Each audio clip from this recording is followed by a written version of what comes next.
and today we'll be doing Skullduggery Pleasant Book 2, Playing with Fire. Let's get to it. First up, reading of the blurb. He's dead, she's deadly, the bad guys don't stand a chance. The second book in the best-selling Skullduggery Pleasant series. Ventress, Dusk, Sanguine, three of the deadliest killers alive are in town to resurrect an unstoppable creature of horrifying power, and only Skullduggery and Valkyrie stand in their way. So, this book is pretty great. I loved it. Yep, let's just get to the summary. So this book basically starts off with Valkyrie and Skullduggery together on a mission to actually stop a person who wants to be a killer, Scapegrace. So yeah, Valkyrie is now full on into the magical world. She's doing all sorts of missions in Skullduggery. Then we get to know Baron Ventress is released from his prison in Russia. Obviously not on purpose, but he's been broken out. Baron Ventress was one of the worst and the evilest sorcerers ever. If on a scale of evil from 1 to 10, 1 being Scapegrace, 10 being Serpine, Baron turns it all the way up to 11 as quoted by Skullduggery. So, we get to know that Skullduggery had actually battled the Baron. He barely won. So, yes, Skullduggery does hold a personal grudge against Baron. Now, we think that Ventress is out to resurrect the Faceless Ones. To resurrect the Faceless Ones, it actually has to first get back the remains of the Grotesque Quarry. The Grotesque Quarry is a deadly and horrible creature. It's actually a hybrid between a faceless one and a normal animal. It has, an unstoppable amount of energy in it.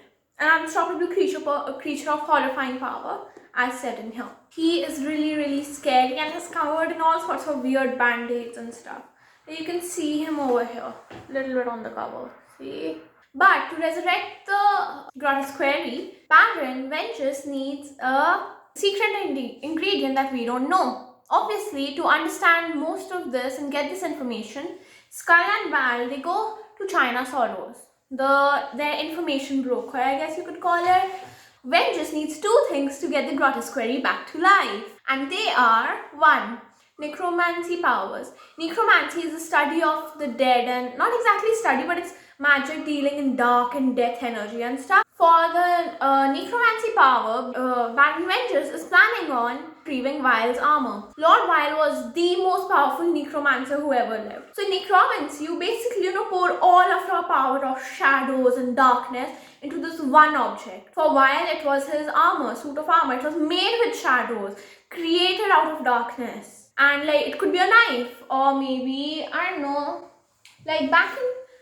we get to know later in the books, mages used to use wands to hold their power, but it was a bad idea. Anyway, this is my wand in case you wanted to know. And and the second that they need is some unknown secret ingredient that we have no clue of. To know the secret ingredient, Val and Skull get towards Roarhaven. Roarhaven is a very, very unfriendly town, full of, mages who just hate mortals. In fact, they even hate other mages. They actually tried to overthrow the sanctuary and build one in Roarhaven. The coup failed. In Roarhaven, they meet the Torment. The Torment is this giant, creepy spider. And he is actually a child of the spiders, which is another, I guess, a magical discipline that you can choose to be. Not sure. There's not much mention of it in the book. Anyway, so the Tormentor is one of those guys. He knows the secret ingredient that Ventress needs.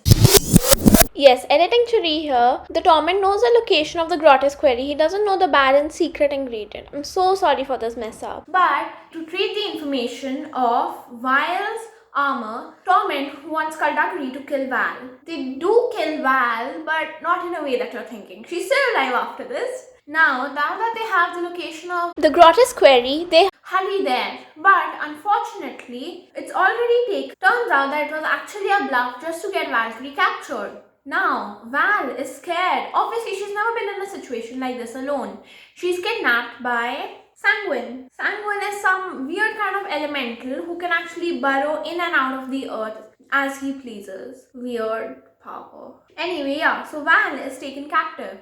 Turns out that the secret ingredient was the blood of an ancient. Well, a faceless one would be preferable, but since we know that Val is a descendant from the last of the ancient, who were these, extremely powerful sorcerers, now They get her blood, but only the tiniest amount of it, because then Skullduggery, our hero, comes bursting in through the door. Yes, they also have the remains of the Grotesque Quarry. He was planning to detonate the building. Either that or they had to return Valkyrie. Turns out that the bomb was not actually a bomb. It was just spare parts. So yeah, it's all about confidence. Now, since Skullduggery and Val knew the location of the Grotesque Quarry, obviously the killers had to run away before the sanctuary stepped in. Skullduggery has another plan, and this one's worse. He wants Valkyrie to drive away with the Grotesque Quarry. It does almost work out until she crashes down the hill and tumbling all over. Speckle Grouse's medical facility, and later they hear weird sounds and the Grotesque Quarry is alive. Even the tiniest bit of blood made come back to life.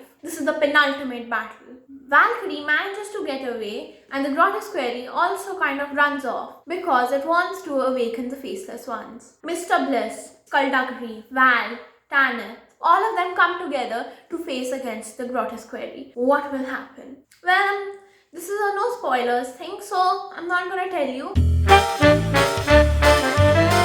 Now for the review. I really like the book, but I mean, my favorite is always gonna be the first one. It's here, I guess, somewhere up there. Yes, so this is fine. I'd give it, I guess, a 8 out of 10. Because yeah, the story is pretty nice, but it's not even that, important to the whole plot of the 9 books. And yeah, that's my personal opinion. Let me know down below, what do you think of it? Thanks a ton for listening, and I'll see you in the next one. Bye!